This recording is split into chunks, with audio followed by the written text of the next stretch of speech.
Welcome, friends, to another edition of Global Capitalism. It's a presentation organized by Democracy at Work and the Left Forum. We do it every other month during the year as a presentation of the ongoing analysis that we undertake about the world we live in and how it is changing. The title for today's talk is The Decline of the United States Empire. Obviously, something that takes a good bit of time. It's already been underway for a while. But because of the importance of the United States still in the world economy and in world politics, it is an ongoing story that we must pay attention to as we follow its twists, its turns, its surprises, and its high and low points. That's really what we're going to be doing today. Before I jump into it, and we've organized it, I might add, around the military side, the economics, the politics, and then what comes next. Where is the decline of the U.S. empire taking not just the U.S., but the whole world? But before I do, I want to tease you a bit. We are about here at Democracy at Work, we're about to release another new book. It is a book I wrote with considerable help from the whole team here at Democracy at Work. The book is entitled Understanding Capitalism. And in a way, it marks the third and final volume of a series that began with Understanding Marxism, followed by Understanding Socialism, and now by Understanding Capitalism. We will be publicizing in detail everything about this book, including, of course, how you can get a copy, in the weeks to come. I hope you look for it. I hope you get a chance to read through it. I think it collects in a very careful way the strengths and weaknesses, the criticisms, the myths and the truths about capitalism in a way that no one has quite been able to do before, partly because not as much has been revealed to us as has been now that the decline has set in. As it often happens with phenomena, it's when they're over their peak that you begin to understand the strengths, the weaknesses, the pluses, the minuses that probably were there all along, but now you see them in a kind of bold relief. So let's dive into the discussion of the decline of the U.S. empire. I'm going to begin with the military side of this story, not because it's the most important, it isn't, but because it'll give you an idea of what has happened that you may not have looked at this way, but now that the decline is becoming obvious, we can go back and see clearly what we might not have seen so clearly before. I'm going to begin, not that I had to, but I'm going to begin with the Vietnam War. I want to make clear that this was a war that the United States lost. The enemy in that war were, quote unquote, the communists of North Vietnam. The country had been divided.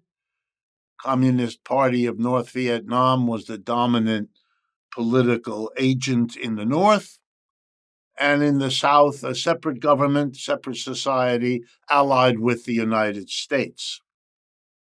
And as that war exploded and drew huge numbers of American troops and the full force of the United States military, a war was fought, basically between the United States with this alliance with South Vietnam versus North Vietnam, who had its allies too. When the war was over, the United States had to leave Saigon, South Vietnam's capital, and the North Vietnam forces overran that capital, reunified the country so it is one Vietnam, not a North and a South, under the leadership of the North Vietnamese Communist Party.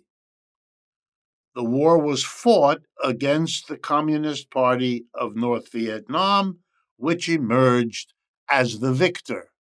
And that country became Vietnam, as it had once been. And the United States lost that war.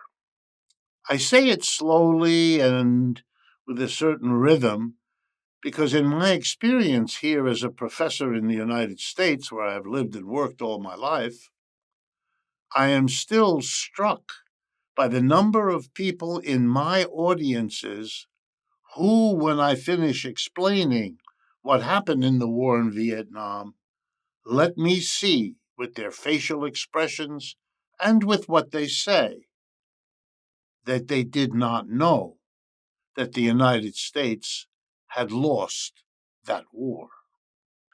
The next war I want to talk to you about was the war in Afghanistan. There, the enemy was declared to be, and was generally understood to be, an indigenous political movement known as the Taliban.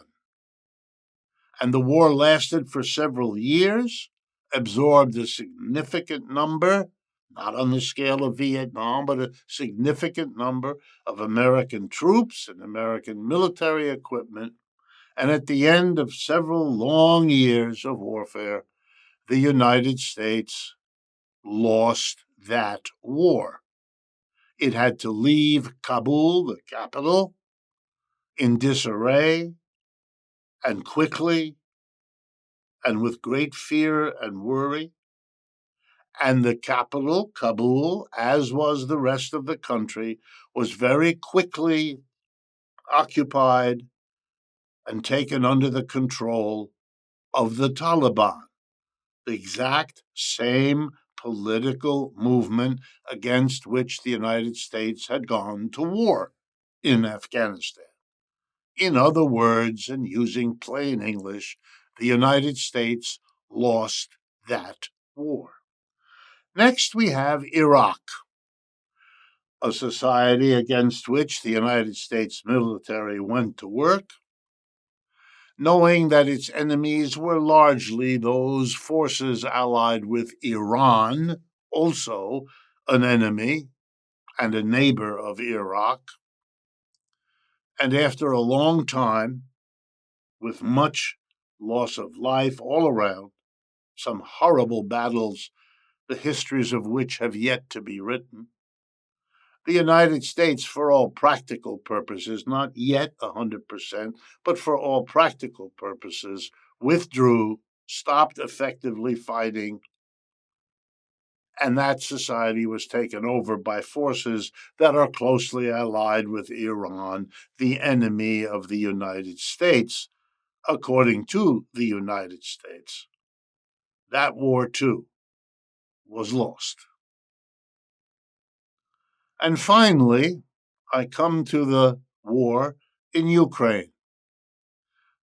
Odd as a war, a little different, because the United States is engaged, but not with troops, or at least we are not told about American troops that are there, but with American equipment, top to bottom, everything, and with American financing, absolutely crucial, without which that war could not occur. So Russia on one side, the formal combatant, Ukraine on the other, but the silent partner, if you like, is the United States with its allies in Europe along for the ride, sort of. The British, yeah, the Germans, yeah, but not too many others, and not much from those others. The war has been going on 2.5 years as I speak to you, and during that time, any reasonable observer as to how things are going for the Ukrainians on the one side and the Russians on the other, would have to conclude that that war is being lost by the Ukrainians and their American funders and suppliers of weaponry versus the Russians that are winning, gaining more territory literally with every passing week and month, and the Ukrainians giving up territory, which is as good as any other measure of how that war is going. I won't say the United States lost, but I would say it's in the process of losing, and that's where things are going now. Okay, from Vietnam lost in 1975 to Ukraine being lost as we speak, we are talking of half a century, just shy of half a century, of warfare by the United States against a series of enemies, where in each case of these four major engagements, the United States lost. That's a military story of a declining empire, not an ascending one, a declining one. Vietnam was in the position of having overthrown an old empire, the French. Vietnam used to be called French Indochina, and then turning around and having to get rid of another empire, that of the United States. You should see these as signs, military signs, of a declining empire. An empire discovering that on the one hand you have nuclear weapons, which can do untold and uncontrollable damage. On the other hand, you're being forced to learn that even if you have nuclear weapons, even if you have the ability to destroy the world several times over, when it comes to the actual wars that threaten your dominance as a global empire, which these wars all did, one way or another, you don't have the non-nuclear capability to win them. Please keep that in your mind as you think about everything else. Okay, now I want to turn to economics. What does it mean to say that the US empire is declining in terms of its economics? Are we not a very rich country? We are. Here in the United States, we are. Are we still a very powerful force in the larger world economy? Yes, we are. But is it also possible that this position is in decline? I'm afraid it is more than possible. That's the reality. And let's see how and why it works that way. Number one, and we could start with many places, but I'm going to start here. For most of the last 70 years, since the end of World War II, the single most important currency in the world, used in country after country for international buying and selling of goods and services, especially crucial things like oil and gas, or for investments from one part of the world in another. Whether you look at the movement of goods or services, or cash or capital, the dollar was the currency to have and to use. It played in the world of the last 70 years the kind of role played in the previous century by the British pound. The pound sterling was as good as gold. Wow. That's not the case anymore. Country after country, region after region, industry after industry are making less use of dollars than they once did. Given the enormous dominance of the dollar, its decline still leaves it an important global currency, perhaps even the most important, but not in the dominant way it once was. Saudi Arabia demanded dollars for oil once upon a time, but it doesn't now. It trades oil all over the world for all kinds of other currencies. And that is happening into other goods and services. It is happening in the rest of the world. I will be telling you a little bit later how it's accelerating the decline of the dollar. Perhaps its most iconic use was as a reserve held in central banks around the world, who could make the rest of the world deal in the currency of Europe or of Asia or of Africa or anywhere else to the degree that they had in their central bank dollars as the reserve to say, if ever you don't want to have our currency, we are here prepared with dollars to give you dollars, and that would mean you're comfortable working with our currency because it has the backing of the dollar. The dollar as a currency was once 80-90% of what almost every world bank held as its reserve, gold and dollars. Now, maybe 50% is held in dollars. And what's replacing it? Euros, Chinese yuan, Japanese yen, and so on. The dollar is not what it was. And that's a sign of the decline of an empire. Let me turn next to competition. Emerging out of World War II, the United States had a peculiar position in the world that we really cannot forget. Knowing that history, even in this sketchy overview I'm about to give you, will help you understand the significance of where we are and where we are going. At the end of World War II, every other economy that might have been in a position to effectively compete with the United States in the world economy was destroyed.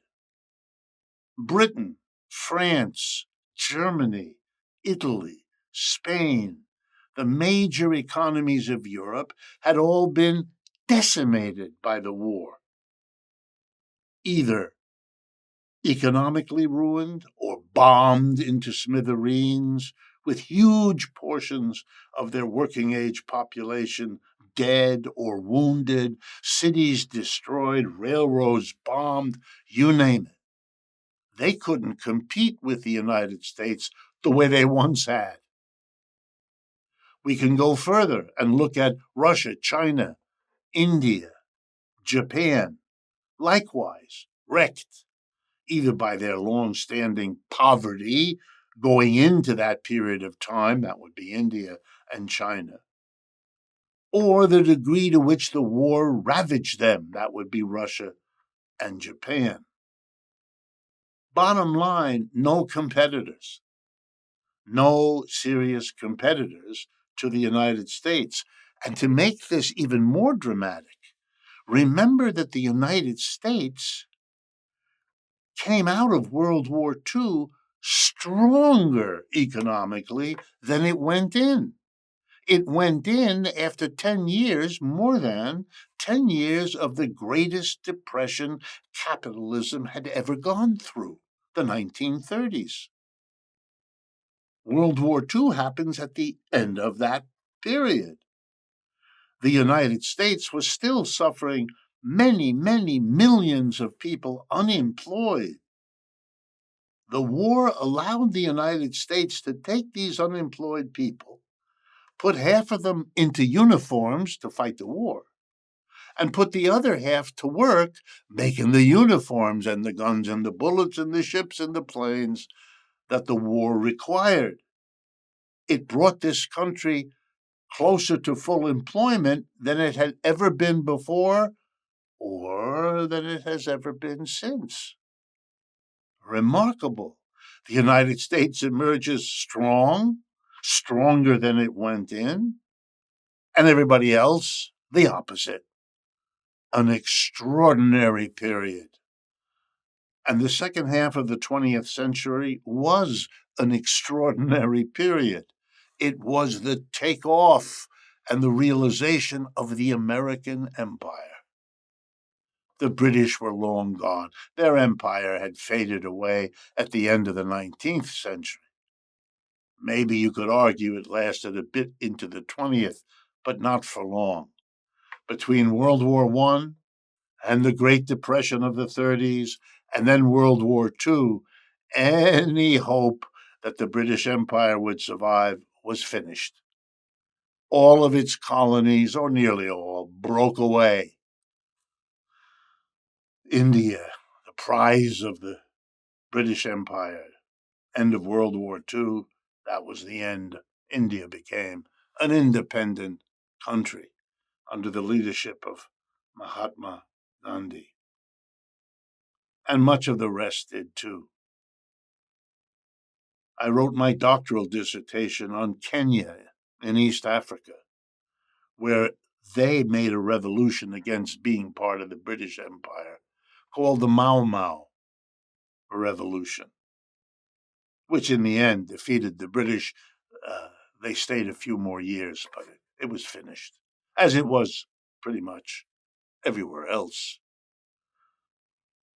But the United States could and did, after World War II, step into the empire that was no longer able to continue to be an empire.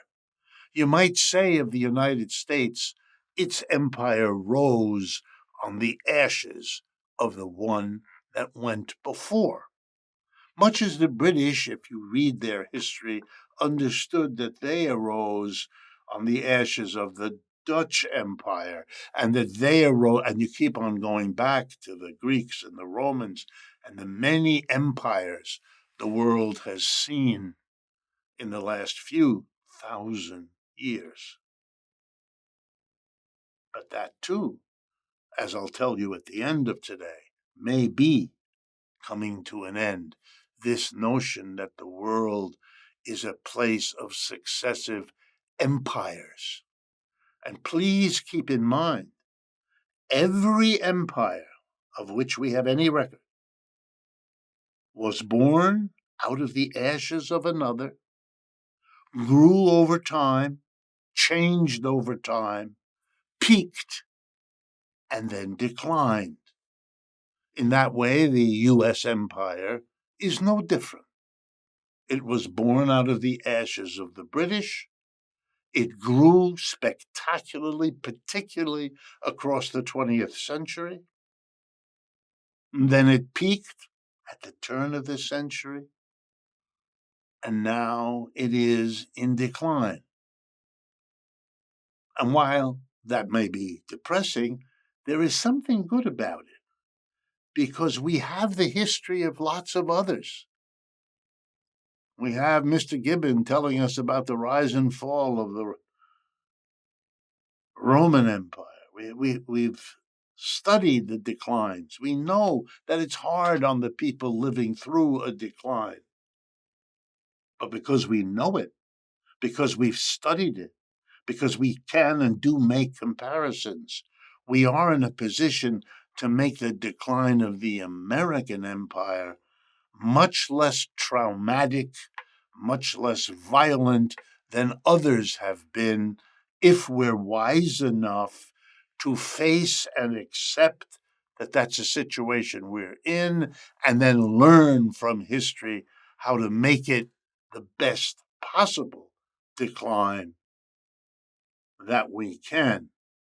And as I say, I'll come back to it.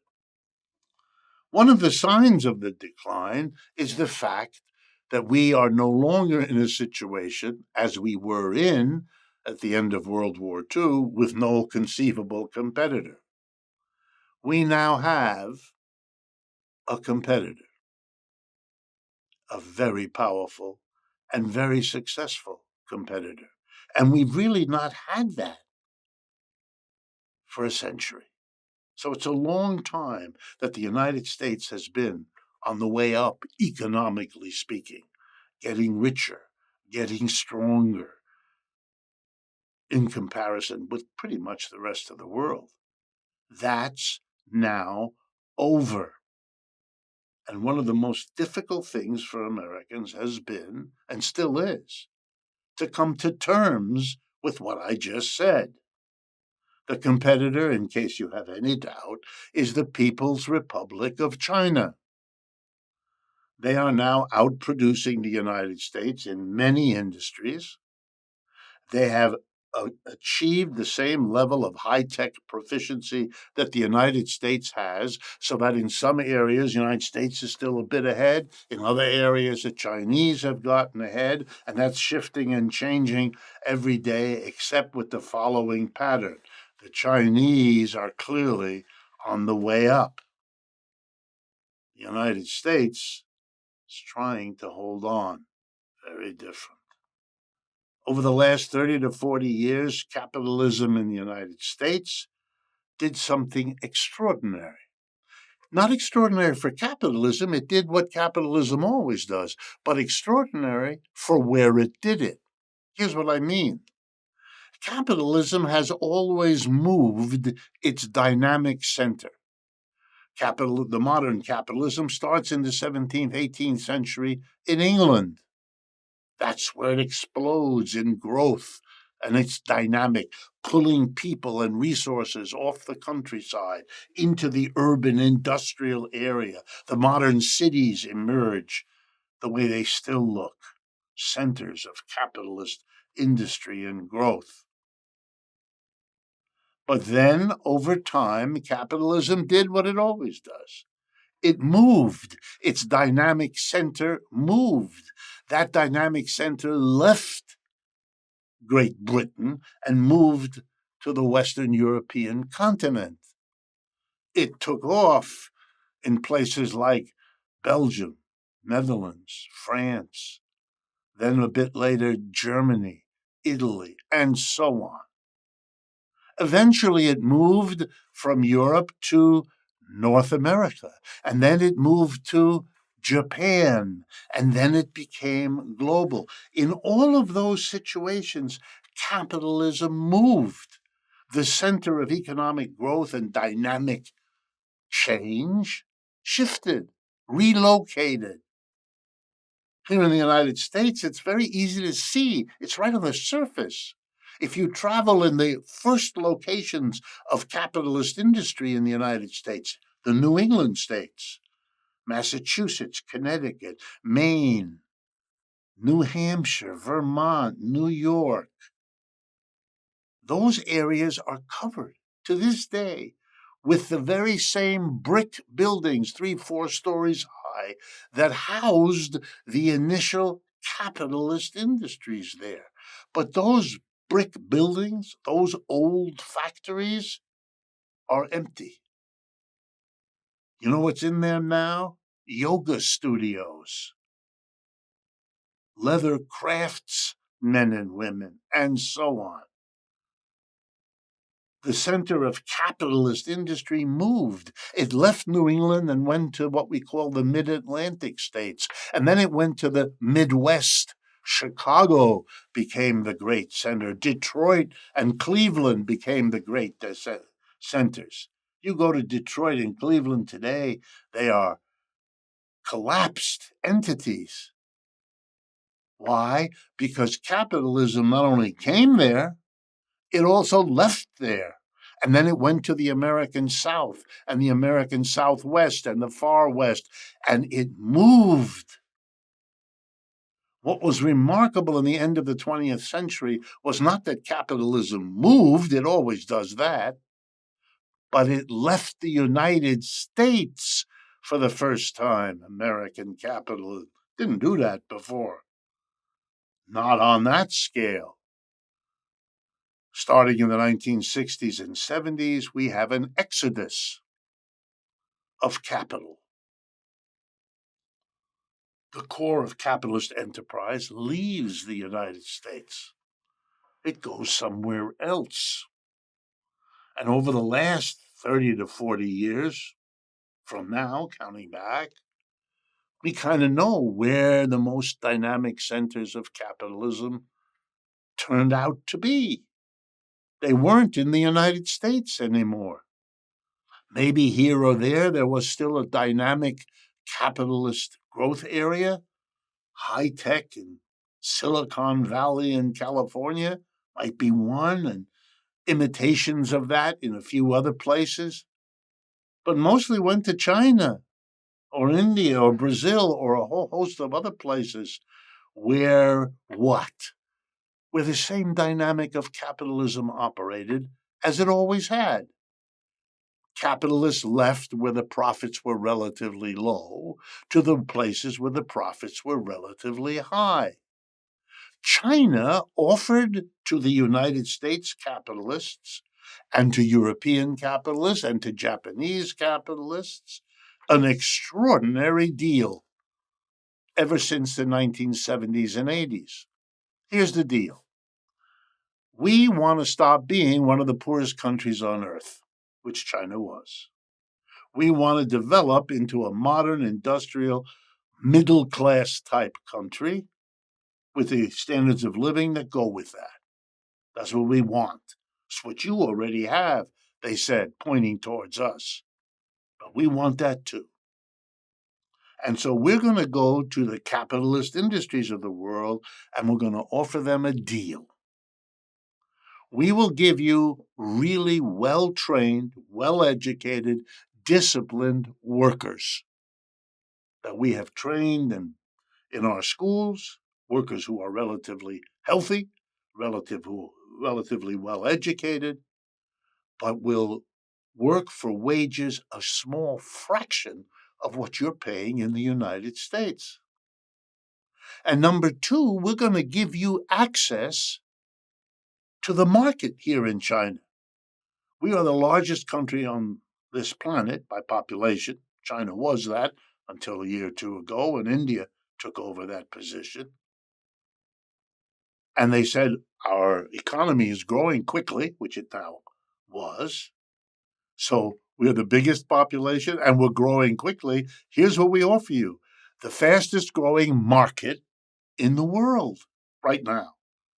So you can come here to China, get some of the cheapest, best labor in the world, and you can sell into one of the biggest and largest and fastest growing markets in the world. That's a 1-2 deal no capitalist can afford not to pay attention to. It's what you learn in business school should make your decision for you. You go where the wages are low and the market is big and growing. China had it all. And what did China demand in exchange? Two things. One, share your technology. You've been working at this capitalism for a long time. We're new at it. We're a poor agricultural country just getting into modern industrialization. We need your help, your experience. And the second thing is, we are going to be able to produce a lot, but we don't have the networks of distributing it. So we would like your help in distributing what can be produced best here, but needs to find its way into the store where people with money will buy it in many other parts of the world. We want to become a powerful, export-oriented economy, the Chinese said, and that's what they've done. That's why you have so many goods that say in them, made in China. But you know where you got them? You got them from Walmart and from Target and from many other outlets that had to find their connection to the Chinese, who had to find their connection to Walmart so that Walmart could become the biggest retailer in the world by offering the world Chinese goods. Better quality than most, cheaper than most. That was a marriage made in commercial heaven. The Chinese on one side, Walmart, Target, Amazon, and all the other retailers on the other. And they both made a lot of money. Walmart became the monster it is today. So did Amazon. China became the industrial powerhouse, the competitor that the United States had not foreseen it would face. And now that competitor is doing what new competitors always do to the old ones against whom they measure their own growth. The old ones feel threatened. The old ones don't want competition. But they can't stop it. They never can. They can slow it, they can block it. In the end, they can't stop it. There are too many ways around. So far, I'm with confidence telling you that the Chinese will manage to get around the blockages that are being thrown in their way. And it's kind of sad to watch the United States throw one blockage after another and then be disappointed that it doesn't work. That's true with the tariffs Mr. Trump started throwing at the Chinese when he was president. It's true with the tariffs and other obstacles thrown in the path of the Chinese by Mr. Biden. It's true of the same thing being done by certain European countries against the Chinese. Very predictable. It doesn't work very well. And it is all, whether it works or not, a sign that one is declining. That's the one throwing in all the obstacles, and the other one isn't. That's why the United States is now giving subsidies, building tariff walls, and the Chinese, led by the head of their Communist Party, Xi Jinping, becoming the advocate of free trade in the world. Of course, because he knows he wins that one. He doesn't want the obstacles. Let's have the competition. We've worked for 50 years in China to be able to outcompete the United States, and we can. You see which empire is declining and which is rising. There's another way to understand all of this, which is one I tend to talk about more, so I'm a little less inclined to do so now. But I will mention it because it should be. The United States has 6 major allies, economically speaking. They're called the G7, the group of 7. The United States, Canada, Japan, Britain, France, Germany, and Italy. 7. They were once, with the United States, the absolute dominant players in the whole world. When it came to exports, imports, capital movements, loans, financing, you name it, the G7 was it. And that was the dominant player until the year 2020, not that long ago, 4 years. That was the year that the lines crossed and a new group of nations emerged that could and did contest with the G7. It's called the BRICS, BRICS. Brazil, Russia, India, China, and South Africa, to which another 6 countries have been added, and another at least dozen have now applied formally or informally to join them. The year 2020 was when the size, the wealth of the G7 finally faced the reality that the BRICS had caught up with them. The year 2020 was when they were about equal, and equal in the following meaning. If you add up the GDP of every one of the G7 countries, and remember, GDP is simply a rough measure of the total output of goods and services in 1 year that occur in a country. So you take all 7 of the G7 countries, you add up the GDP of each one, and you get the total gross product of the 7 big powers in the world, the G7. And on the other hand, you do the same for the BRICS countries, starting with their powerhouse center, China. And you add Russia, India, and all the rest. In 2020, they were about equal. Today, they're not equal anymore. The BRICS have surged ahead, and the G7 have shrunk. The G7 today, maybe 28, 29% of global GDP, and the BRICS, 33, 34% of global GDP. There is a new sheriff in town. There's a new economic powerhouse in the world economy. And it's outgrowing the old one. The competition is there, but also who's winning and losing is right out there to see. And it's going on year in, year out. It's going on as I speak to you. And there's nothing on the horizon that's going to change that. The gap between the two is going to get larger. And what it is doing is changing the world economy radically. Every country on earth, ours included, but every country, large and small, in Asia, Africa, Latin America, are rethinking their economic situation. Because if they need a big loan, they don't just go to New York or London the way they once did. They could now go, and they do now go, to Beijing or to New Delhi or to Moscow. Yeah, they're going to go somewhere else, and they're at the very least going to say, well, what will you do for me? What will you do for me? And they're going to for sure go to the BRICS because they're richer than the G7 now.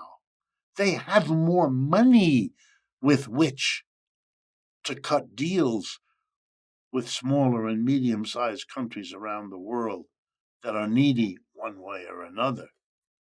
And those countries are going to realign themselves. They're going to behave differently because the world economy has changed. The old empire is declining, and something new is emerging. And now the new thing is richer than the old one, and there is no limit to how many people are going to go, how far in adjusting to this new reality. The United States can continue, as it has, tragically, to try to stop this. But it's losing the wars, and it's losing in the diplomatic arena too. I'm going to give you two examples of how the changed economy is changing the politics and indeed the very culture we're living through. Let's do the politics first. When the United States decided to fight back against the Russians once they invaded Ukraine, the United States undertook to organize, and did organize, what its leaders referred to as the mother of all sanctions. They said we're going to bring Russia to its knees because we're going to shut off the Europeans who buy Russian oil and gas because that's all that country really lives off. So if you cut off the export markets of Russian oil and gas, you bring the country to its knees. And by cutting off, they didn't just mean we won't buy the oil we once did from you, and we won't buy the gas, but we'll literally blow up the pipeline in the North Sea scheduled to bring it to us so nobody could possibly push oil or gas through. We mean business. We're going to stop it. The ruble will collapse. Russia will collapse. That huge country by geography can be broken up into the different ethnicities that compose it. Heady talk in the early months of 2022. But it was all a terrible mistake. Didn't work. The Russian ruble today is worth as much, if not more, than it was before the invasion of Ukraine took place. Russian economic growth has picked up during the 2.5 years of war. That seems to have surprised the leaders in Washington, but it shouldn't have. Remember what I told you about World War II? It strengthened the economy of the United States as a combatant in the war. The United States should have known better than anybody that war can work in another way, because that's what's happened in Russia. They miscalculated, and the Ukrainian economy is a shambles because of it. Many cities in Ukraine are ruins. You see it on TV. You all know what I'm talking about. Turned out Russia could sell its oil and gas somewhere else. Didn't need the Europeans. Didn't need the United States. They turned to their allies in the BRICS, China and India, said, would you please buy our oil and gas instead of selling it to the West? We'll sell it to you. Done, said Mr. Modi in India. Done, said Xi Jinping in China. Should have understood that that's what's happening. If you see what's going on in the world, none of this should surprise you. But our leaders don't want to see it. They confront the declining empire with denial, with pretending it isn't happening. You know, a small child pretends that a scary dog can disappear if you just cover your eyes and don't see it. And then when the little child gets a little older, the child matures and discovers that the doggy can still be there when you cover your eyes and don't see it. But American leaders are children in this regard. They think if you act and talk, prance around as if you were what you once were, the dominant empire of the world, that everybody will treat you that way forever. But they won't. The whole world is in a process now of withdrawing from the mentality of the dominant American empire. People are seeing the whole society they live in, we live in their country, in their region, in the whole world, as being one that they want to say no to. They want something different. Being part of a declining empire is not attractive. The future doesn't look good.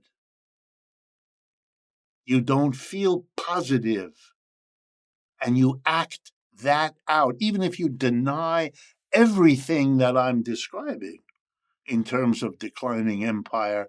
You act it out, you feel it, even if you can't yet put it into words and concepts the way I'm trying to do with you now. Here are some signs besides a terrible miscalculation around the war in Ukraine. The second example has to do with Israel and Gaza and Palestine. The assumption here seems to have been that because we have a long history, half a century, of alliance between the United States and Israel, that this would be understood and accepted, more or less as it has been in the past, with whatever grumbling went along with that, which not that many people took seriously. Well, the world has changed, but the people making policy in Washington don't want to face that because it would take them too close to what we're talking about, the decline of the American empire. So Mr. Biden assumed that the American political system would rally around him and that the global system would basically do the same with whatever grumbling local politics might require of a few politicians in the Middle East and in the Muslim world. But he was wrong. An enormous part of the world, and not just in the Middle East, and not just Islamic, decided that what was going on in Israel, Gaza, was unacceptable on the part of the Israelis. They were the bad people. They were the perpetrators. They might have been the victims on the 7th of October. They might have been victims in the Holocaust that is studied historically, but they're not the victims in this situation, and the rest of the world said so. They said so in meetings at the United Nations. They said so in votes at the United Nations. Even in the home of the United States, as well as inside Israel, significant popular movements against official Israeli U.S. policies. Wow. And being surprised by that, which they were, acting in wildly inappropriate ways, as half a dozen universities here in the United States did by punishing students advocating peace in the Middle East and punishing them violently. That was a punishment that had nothing to do with the issue. You don't violently oppress students that are marching for peace unless there's something else at stake. And those university presidents and those police departments with them, you know what they're battling? The decline of the U.S. empire. And they are outraged that local students should be seen as they are, as somehow sympathetic with or active with those that are supporting the decline. It has nothing to do with supporting decline. The decline is a reality that is unfolding with or without people's support. It's Americans who are having a trouble facing it, understanding it, and dealing with it. And here's a final example. We recently have had elections in France and Britain, and we're facing an election soon in the United States. And I want to call your attention to something that I think you'll see in all three of them. We've seen it already in France and Britain, and we will likely see something like it this fall. There is a wholesale rejection of the political leaderships of the past. Let's begin with France briefly. The president of France, Emmanuel Macron, received 20% of the key votes in the parliamentary elections in France. 4 out of 5 French voters want him gone. It is a rejection of the existing status quo, a demand for change. By all means, where to go instead of this is very murky in French thinking. You can see that because you have a quasi-fascistic party under Le Pen going in those kinds of directions, anti-immigrant, nationalistic, and then you have a very powerful unified left. Wow, the country is in such trouble that the communists and the socialists and the Greens and the independent leftists all got together in a new popular front. And they did better than Macron, too. A lot better. Macron came in third after the right wing and the left wing. And that isn't going to change anytime soon. That's a rejection of the old and a desperate desire for something different. The people who win in these elections will be very badly served if they are in denial, too. You're not getting votes because of what you are. You're getting votes because you're not the old that everybody knows they don't want. Let's cross the British Channel and go to England. The Conservative Party has been running England for the last 12 years.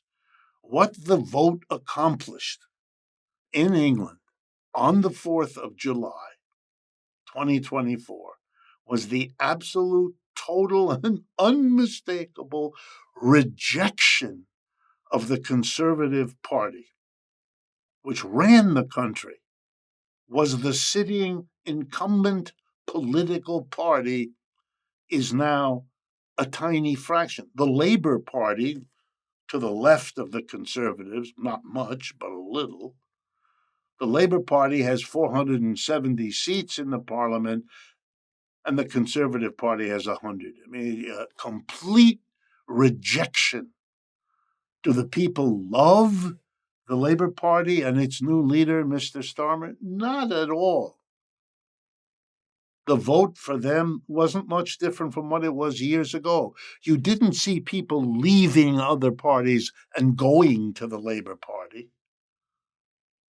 What you saw was supporters for what was there before saying, we don't support you anymore. We don't know where to go. We might vote for them, we might vote, but the only important thing for us is not to vote for you. And here in the United States, we've had several elections which are pretty heavily shaped by a desire of people, not him again, with whoever is sitting in office. No, we don't want that.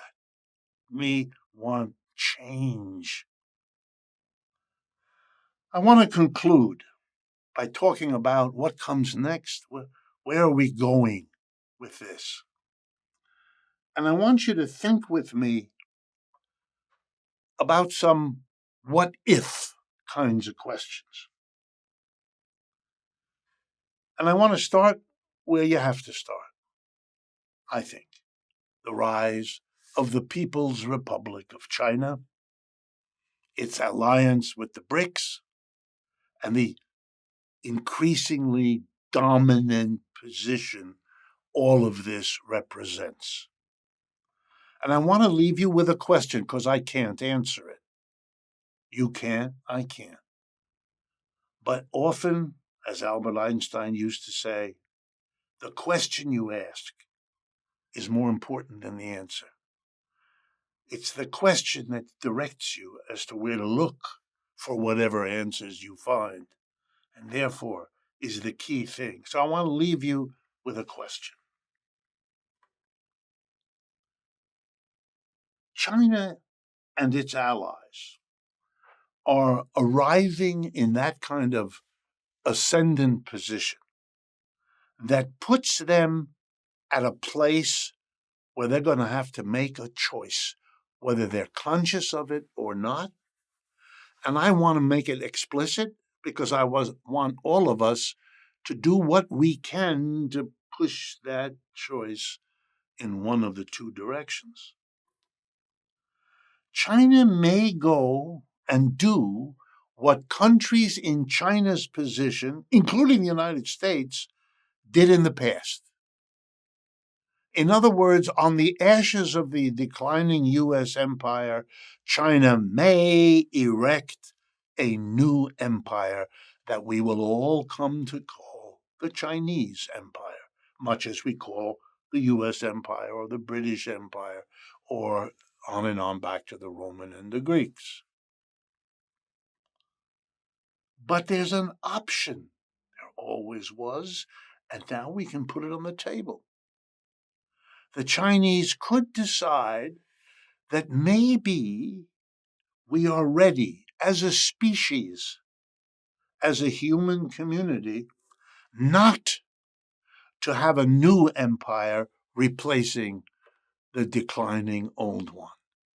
Maybe we can graduate and become a global population that really is multi-centered, multicultural, multipolar, whatever words you enjoy, in which the Chinese are one, but by no means predominant one.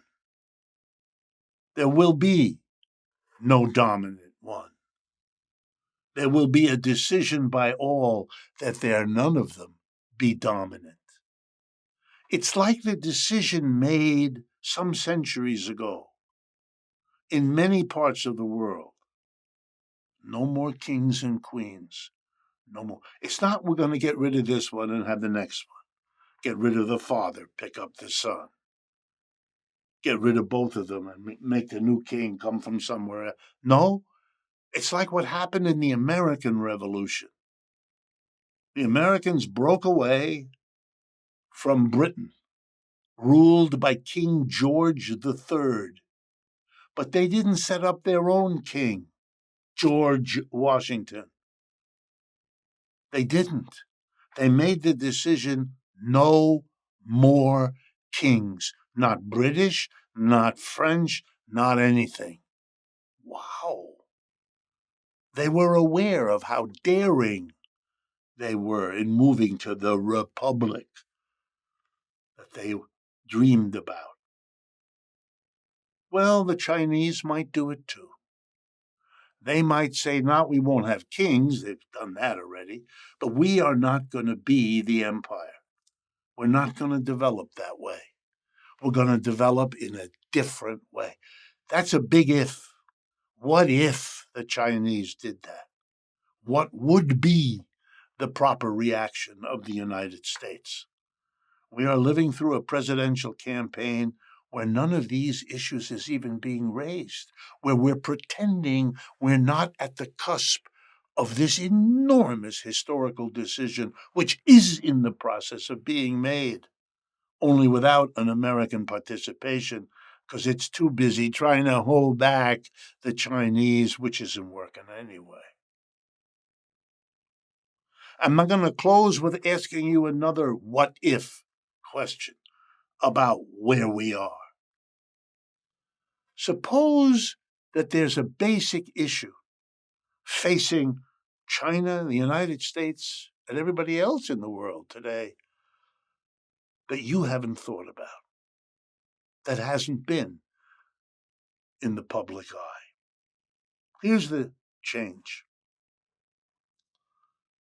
All production in the world, the producing of food, clothing, shelter, means of transportation, you name it,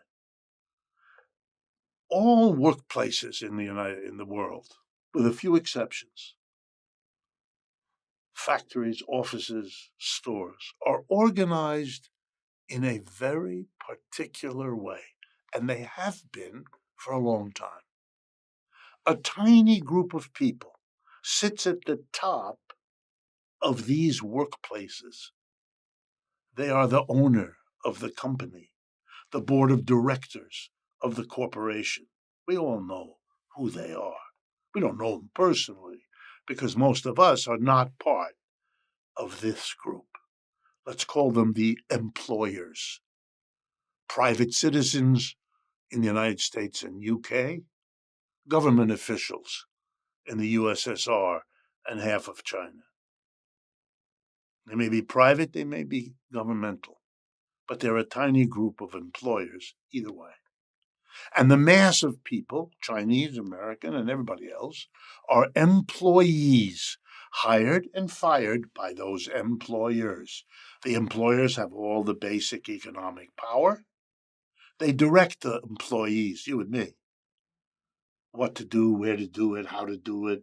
And when we finish with producing the goods and services, they belong to the employer. We made them, they get them. And they decide what to do with them or whatever money they get if they sell them. And they give most of that money to themselves, which is why they are rich and we aren't. Now here comes the big what if. What if that's the problem? What if that's not the only way to organize workplaces?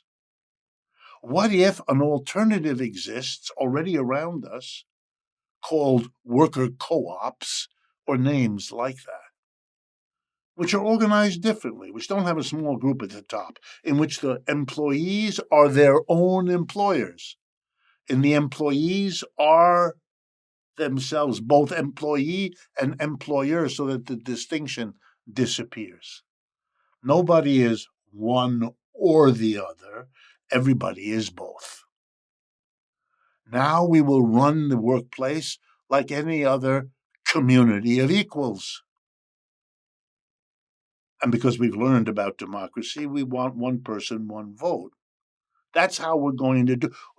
What if the problems of the world that have bedeviled us, climate change, inequality, instability of job and community, what about reorganizing the workplace might solve those problems? Shouldn't we be discussing that? Shouldn't that be first and foremost what these elections are about? Instead of being denied, pushed aside, pretending that this option of how to organize the workplace isn't available. That'd be as silly as saying to the people 3 centuries ago, getting rid of kings and queens isn't an option that's available. It was, of course. They showed that to us. And we can now see that there's an option in how we organize the workplace.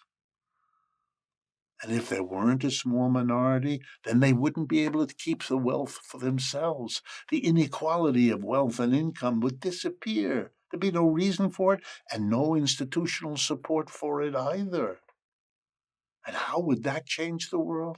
My goodness, that's half of what we fight about without understanding what solution is within reach for us. The decline of an empire is a sad moment for the people who've lived through it, but it is also a moment of extraordinary opportunity to see the benefits of a new and different direction for the world to take. If we don't change the way we're doing it, we're going to see violent conflict as human beings, inside and outside all of these societies, struggle through the decline of one empire. Here in the United States and in Britain and Europe, it's already obvious. The people who have wealth and power, watching the decline of their empire, are holding on as much as they can to what they have. And they have the wealth and power to hold on pretty tightly. And you know what that means for the mass of the employees? They pay. Their standard of living ebbs away because those at the top hold on. Someone's wealth and income have to give. They're not going to let it be them. So it's us.